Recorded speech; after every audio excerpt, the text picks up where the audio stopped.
First of all, congratulations, guys. The first season of Will and Grace coming out on DVD. That's got to make you feel really good. I can't believe that we're here, you know. It seemed like yesterday that we were just sitting in a very small office at NBC writing the pilot for the show. You're in season number 5. Can you, for all those people, most people don't know, can you take us back and tell us the germ of how it all began? NBC made the phone call to us, and we were writers in an overall deal, and they were looking for a new love story to put on television on their network. And Mad About You was about to go off the air, and they wanted to do another relationship story. And we're like, what love story can we tell with a good obstacle? Because Yeah. love stories are only as good as the obstacles that prevent the two from getting together. Sure. And then we came up with an idea to tell a love story that Has an insurmountable. Yeah, has an insurmountable obstacle, and they'll never get to the kiss. Anyway, they said to us, we are looking for a television show that has a fresh new love story in it. And we went about trying to do that, and I guess we didn't succeed in that we created this couple that had next-door neighbors named Will and Grace. And when we pitched the show to the network, they said, hey, we really like those neighbors. We're not so crazy about who you put into the lead role. Right, right. But why don't you two go back to your office and think of a series that would revolve around those two? When we had said initially that this is the most interesting couple, we thought, you know, they said nothing about this, and then coming about, you know, a gay man and a straight woman, and coming right in the wake of Ellen, we thought, maybe we should sort of camouflage it in a forest of straight people. Right. Right. So we weren't that comfortable with the idea of doing this. I mean, actually, David is the straight half. Yes. And he was much more comfortable with the idea than I was. Than you were? I just thought, well, it would be obvious, and we can't really do this, and it didn't work, and I didn't know that I was going to. Personally, I didn't know that I would be very comfortable presenting this kind of story and hear what a big network had to say about this subject matter. And the truth is, we could not have been with better people. They embraced it. They embraced it, and they told us, okay, we will consider this, but why don't we go to the great Jimmy Burrows and let him give this thing a read and see what he thinks of this subject matter, and would an audience be interested in this? Well, NBC suggested Jimmy Burrows, and at first, of course, we bristled. Yeah, I mean, we were, you know, we were all of 12 years old Yes. at the time, and we were walking across the street, and we bumped into Warren Littlefield as he was walking to deliver this script to Jimmy Burrows, and we didn't know that that was going on, and we said to Warren, "Where are you going?" And he said, I'm going to bring Jimmy Burrows the pilot of Will and Grace." And we said, well, we don't know that we like that idea so much. Yeah. You know? We thought, well, actually, what we said, which is unbelievable, is we told Warren that we didn't want this show to star Jimmy Burrows. We wanted it to star Max and David. Of course. And I didn't say that. no, you're right. I said that. Warren said, thanks for the input, Max. I'm going to go have my lunch. He brought the script to Jimmy Burrows, who read it and said, I want to meet with these two. And we drove over to meet Jimmy at Walter's Cafe on Cannon Drive in Beverly Hills. And the whole time we're on our way over there, we're telling ourselves, there's no way we're going to let this guy take our story and tell us what to do. We're girding ourselves up to just say, thanks, we respect you, but no thanks. So we go into this cafe and we sit down to And there's Jimmy there, you know, sitting there reading the last 2 pages. Yeah. He's just gotten to the last 2 pages. Yeah. and we look at him with our big doe eyes. He says, you know, he said, so what do you think? And he says, you know, I like it. I think I want to do it. And we look at each other, you know, we're girded up having just had this pep talk, and we look at him and we say, okay. You know? And that was basically it. That was our big stand. Yeah. And you know, it's been a fantastic thing for us. That relationship has made this experience in a lot of ways. Sure. To bring in a guy like that who's done everything and been around. I mean, he's like 7,000 years old. Yeah, I know. And he took old, you know, and he took the show on, and good for him. You know, he said, let's go for it. The other thing about Jimmy was that we actually, I mean, in retrospect, you think, okay, well, there's going to be rocky times ahead because Ellen had just been canceled, and the whole rap on Ellen was, well, it got too gay for an American audience, and Jimmy had a certain amount of clout. You know, just it's almost like once he put his imprimatur on it, then it was okay, and he basically said, I believe in this. I believe in this story. I believe in these characters. I don't think that there's anything that should worry anybody here at Exactly. NBC. And that was a huge thing for us. Yeah. Well, I just remember that there was never any kind of a big to-do. I mean, people embraced it, and they embraced it warmly. And We've always said that the Yeah. story behind the show is that there's been no story Yeah. in terms of a controversy. Yeah. This show has been taken in Yeah. from the very beginning, Yeah. and there's been very little controversy. Read the subject matter. Sure. Tell me about the cast. I mean, did they obviously just gelled from day one. I mean, It's lightning in a bottle. They're just and, amazing to sit and watch. This cast is lightning in a bottle. You don't ever come across this. And when Deborah Messing, I think, was the last person to join the group, and I remember getting that phone call that she had signed, and I knew that we were in for something very special. Sean walked in the room, and you knew it immediately.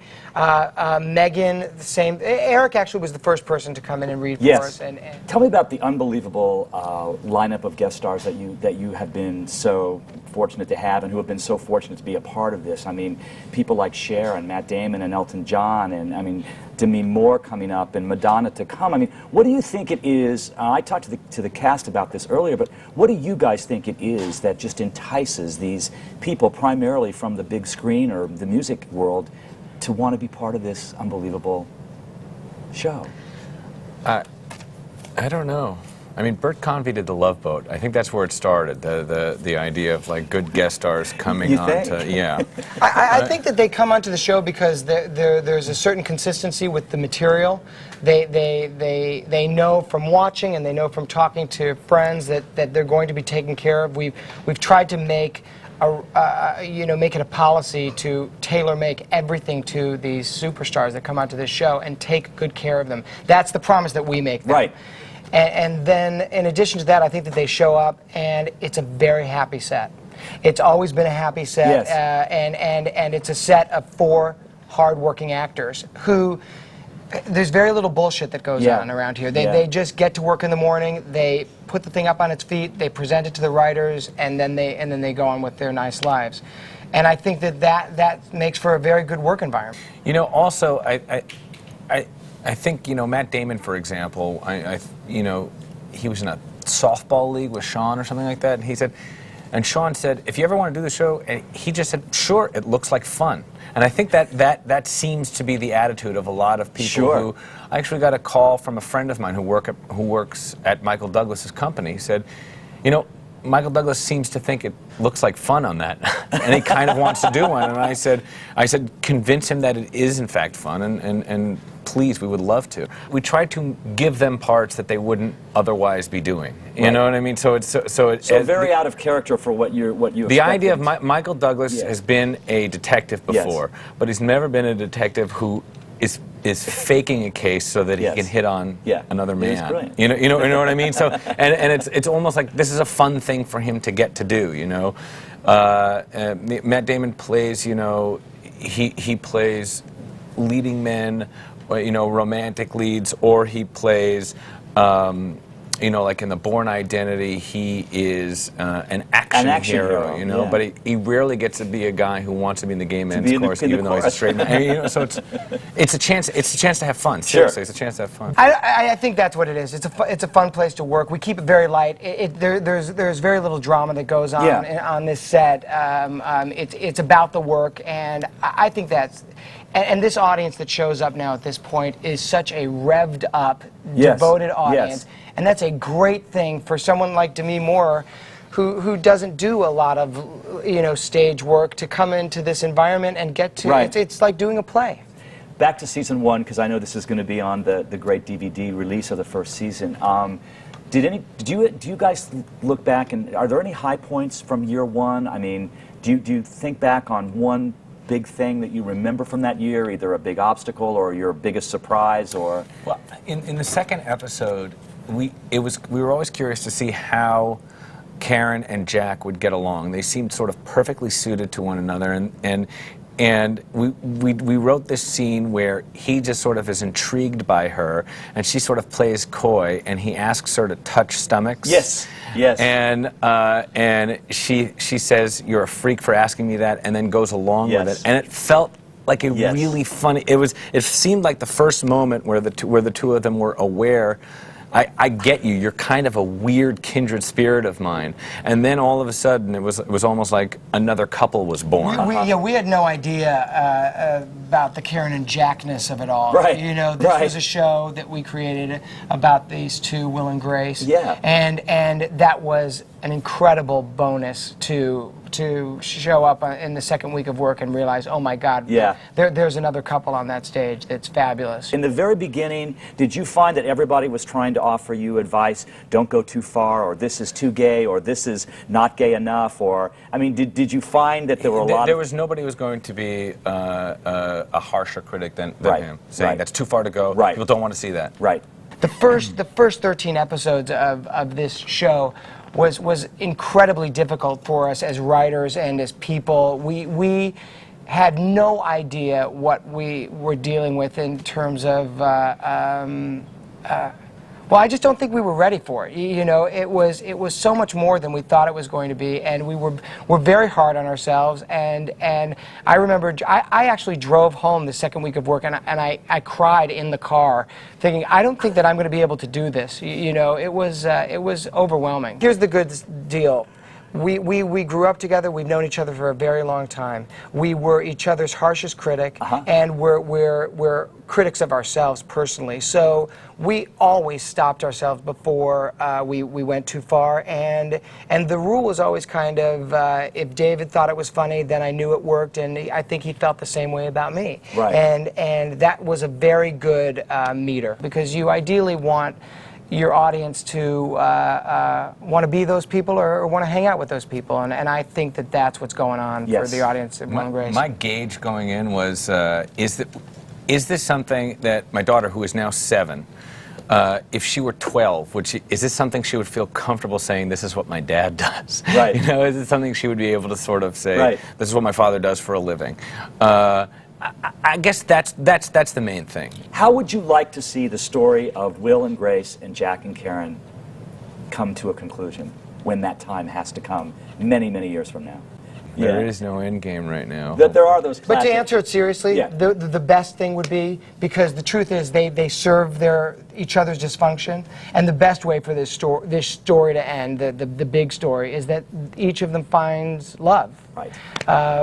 Just like we all want So to. that they need each other, they depend on each other. But, Yeah. Are we done? Thanks, guys. I mean, it was I got to great. go pay my bills. We'll be right back.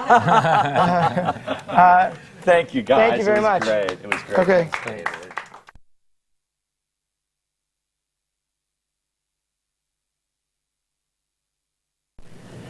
Jim, you are probably, without a doubt, the king of comedy as far as situation comedies go on television. So I think my first question would be, because you've been attached to such great pieces of work like Taxi and Cheers and Friends, what do you look for before you attach your name and your reputation to a sitcom? The script. It's all about the writing to me. It's all about the voice of the writers. So when pilot season comes around, pilot season being when the new shows for the following season are picked, I usually get most of the comedies, and so I get to read all of them. And so I look for good writing. And good writing, by dint of saying good writing, it's interesting characters. So that's, to me, the paramount thing. When Will and Grace, the script or whatever you first saw, the treatment or whatever, first came across your desk, do you remember what your first reaction was when you read it? I remember reading the first scene and I said, oh my God, because in the first scene, it's two people talking on the telephone, and you discover at the end of the first scene that it's a gay man. They're two people you think are a couple, and oh my God, it's a gay man. And then you read on the ensuing script, and you realize how well Max and David wove this interesting tale about these two best friends. And so I knew when I read that script that I wanted to do the show. I got it early, and I said I wanted to do it, and then it went away for a while. I don't know why. And then I talked to my agent and said, what happened to that script? I really liked it. And he said, no, it's still out there, and they're going to do it. And I said, well, I want to do it. Don Ohlmeyer was running the network then, and Don respects me, and I respect him. And it was never about, the notes were never about Will's too gay or anything like that. Right. The notes were, they saw what the show was. The show is about human beings. Two of them who happen to be gay, but it's not about two gay guys. Right. And that's what's so great about the show. Did you think, though, when you finished your first episode, that you would still be doing this particular show in its 5th season? I wanted, after I did the pilot, I wanted to do the show. I wanted to do the first, at least the first year's first year. Number one, it comes out of my company is one of the producers, so it was important to me that if a company run by me was going to own a show, that I direct that show. That was important to me. And I knew this was not so much with Friends, where it was not part of my company, but that show, I felt that the actors were so strong in that show, and the image was not as controversial in that show, that I didn't have to pursue that show, although I loved it and had a great time on it. On this show, I think it was important for me to stay with the show because of the concept, and I think me continuing to do the show added credibility to the show, and people. Now, I don't think the public, in Iowa are going to say, "Oh my God, another Jim Burrows show! We got to turn that on." Right. But I think in the community, I think it really enabled Max and David to achieve their image. Yes. I was just curious if those incredible individuals, those 4 individuals, helped bring you on board even quicker, or were they not even cast when you signed on? No, when I signed on, there was nobody. It was just a script. And then I was doing, I don't remember what I was doing that year in '98 either. Probably, I think Caroline in the City, I was doing episodes of that, and maybe Frasier. And then Max and David did, because I'm so busy during the year, the creators of the show do the casting, start with the casting, and then the last 3 or 4 choices, we'll all sit in a room and we'll look at them. And they brought me Eric and another actress to play Will and Grace, and you could see that Eric was wonderful, but there wasn't real chemistry between the two of them. So we then began a hunt for Grace, and we went through a number of people, and we kind of knew about Messing. She was out there, she had done Ned and Stacy, and we had to, try to entice her into the room, but once she came into the room to read, there was no question that these two kids had chemistry together, and you could see right there. Yeah. And Sean, there were 2 choices for Jack, and Sean was the obvious choice. And Megan, I was busy when I cast Megan, Max and Dave, because that was the hardest part to cast. We couldn't find. And then they called and they said Megan Mullally came in and read, and I said, oh, she's great. So that's how the casting process. The boys did the majority of work on it. And we're lucky. I've been lucky enough to work with about 4 or 5 ensemble casts that are like some of the great in television, and it's a thrill when you have that, because you never have to write away from anybody. Anybody can do a joke. Yeah. If the joke doesn't work, it's not the actor's fault. It's the joke's fault, and so we have a wonderful time. Yeah. Do you remember what was going through your head the first day you were on set and you saw all 4 of them? And how brilliantly they played off of each other? It must have been incredible. Well, I think if you watch the pilot, the pilot's really about Will and Grace. The pilot, the chemistry in the pilot has to be Will and Grace, because it's about, she's about to marry a guy. Will doesn't think it's the right guy for her. So the pilot is mainly Will and Grace, because the character of Karen wasn't fully developed till about the 3rd or 4th episode. When Karen met Jack, I think Rob Reiner did that film. When Karen met Jack, and they touched bellies,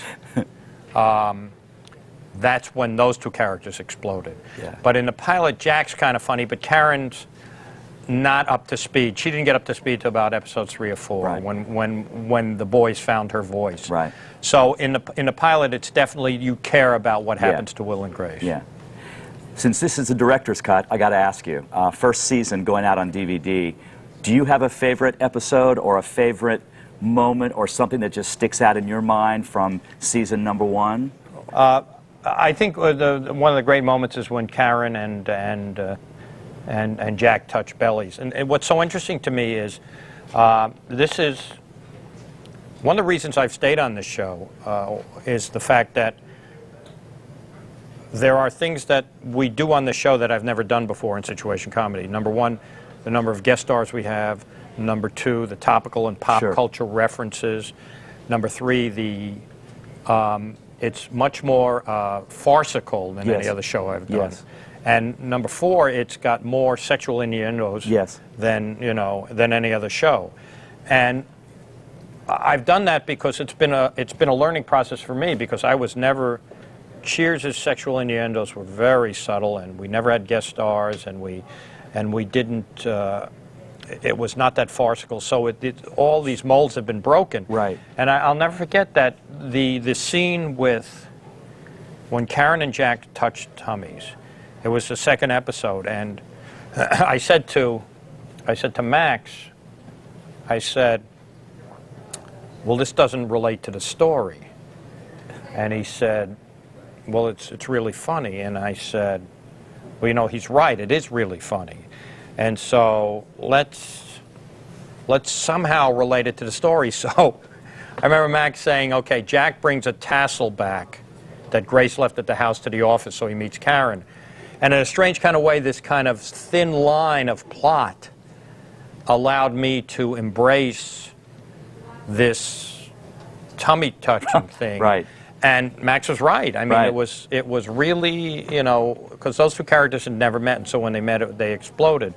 And so it was, you know, just, you know, and I'll never forget in the pilot when, because everybody on the show is 2 generations younger than me, and I don't get a lot of the pop culture references, so.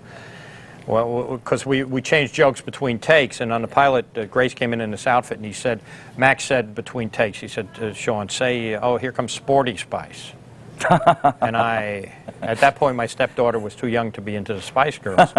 And I looked at him like this, you know, and I said, what? And he said, trust me, it's going to get a big laugh. So he said it. He said it got a huge laugh, and, you know, that was, that's why I'm eternally indebted to Max and David for giving me, you know, giving me a window to see the '80s, how I never saw it when I lived in the '80s. Yeah. So I find this incredibly rewarding doing this show. Thanks, Jim. I Okay. mean, this is incredible Okay. show. Thank you. Thank you so much. Okay.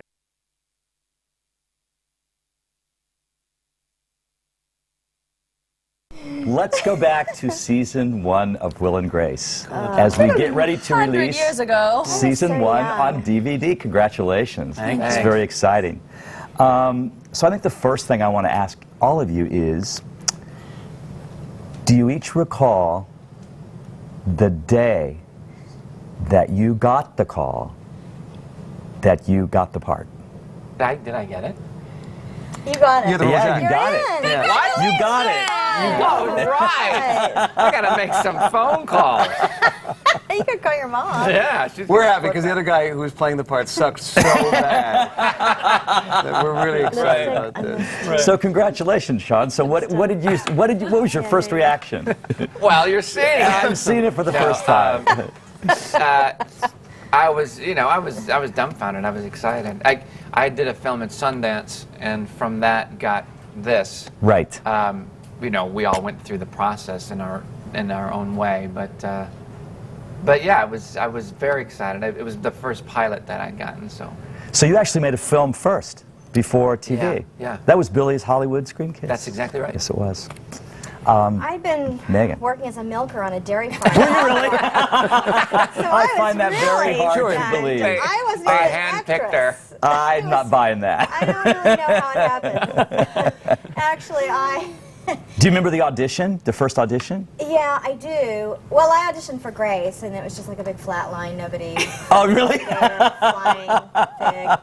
And then, I didn't really want to read for Karen for a variety of imbecilic reasons, but I ultimately did, obviously. And then, actually, I was the only person testing at the network that day, and I found out when I was in my car just leaving NBC, I found out I got the part, and then I was instantly pulled over for a ticket for making an illegal U-turn. And I was like, I don't care. Exactly. Go ahead, write it up. Absolutely. You're worse. My life has just changed. Yeah. Now, Jim Burrows was saying earlier, I never knew this, that Will and Grace was in the beginning part of a you were just part of another show? And Well, then the concept, there were several couples. There were three couples? Max and David Will had a show Grace about three were- couples, and they were sort of probably the most minor of the three. The other two were married couples, and the third was this sort of would-be married couple that were in fact gay and straight. And I think it was Warren Warren Littlefield Littlefield. sort of looked and went, this over thing, this is not really doing much for me, but I want to know more about this couple. Right. And they went away and So created developed that. the show around this idea. And that's so now did you audition together? You read together from the very beginning? Cast, eventually, he was cast way.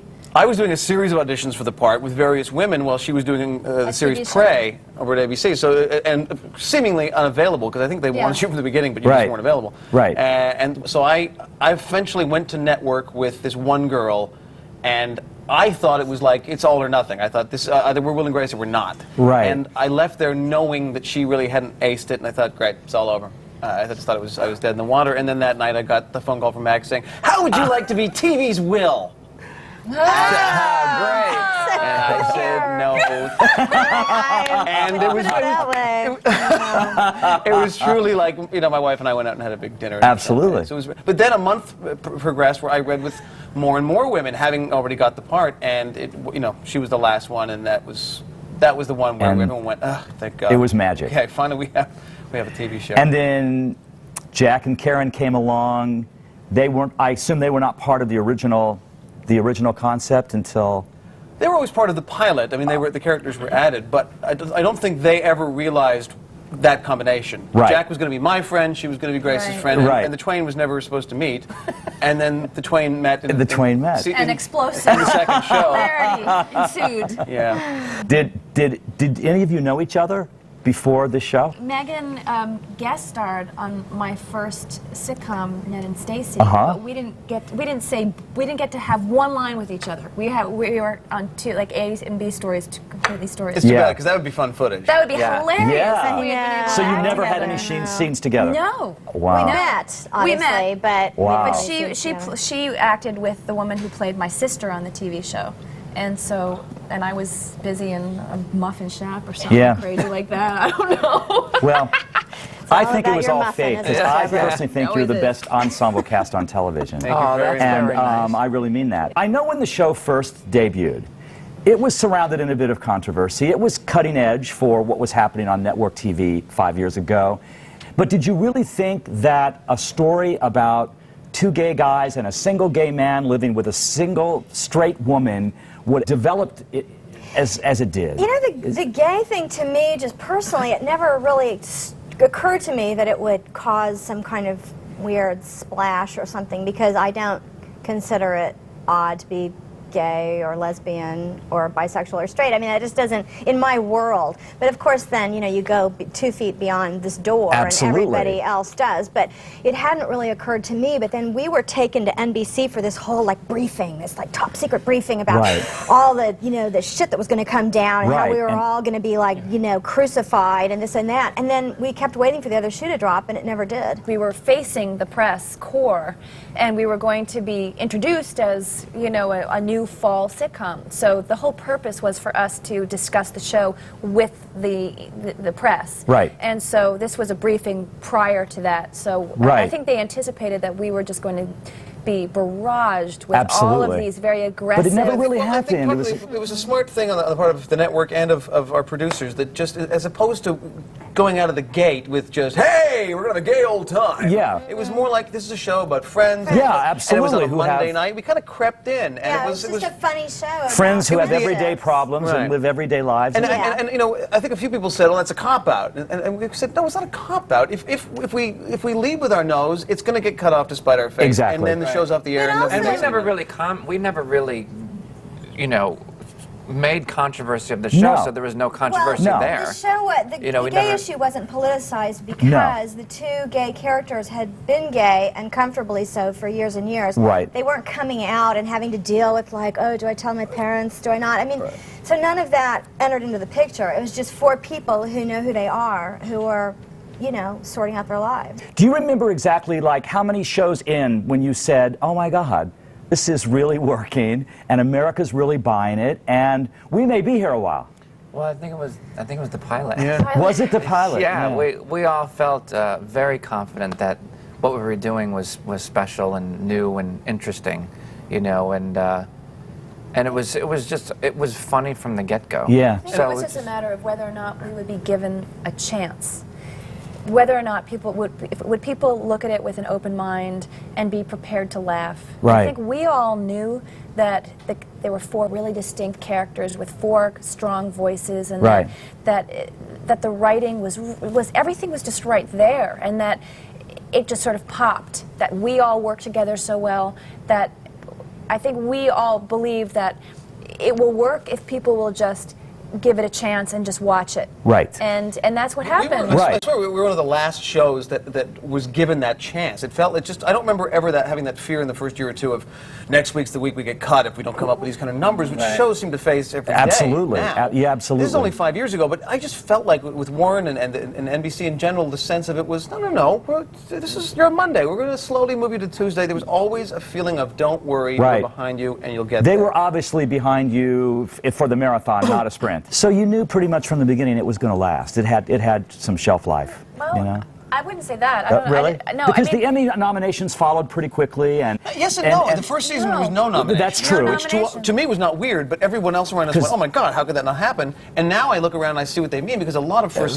season shows do get yeah. nominations. Yeah. We were ignored completely, and I think I'm almost thankful for that, because it would have been maybe too much too soon. Because critics can turn and certain audience members can turn. We grew to that, and it wasn't. We were shooting our third season when we won the award for. Yeah. How really different? Because I don't think the dynamics are very different between the four of you when you're not being Jack, Karen, Grace, and Will. I think the dynamics are pretty much the same.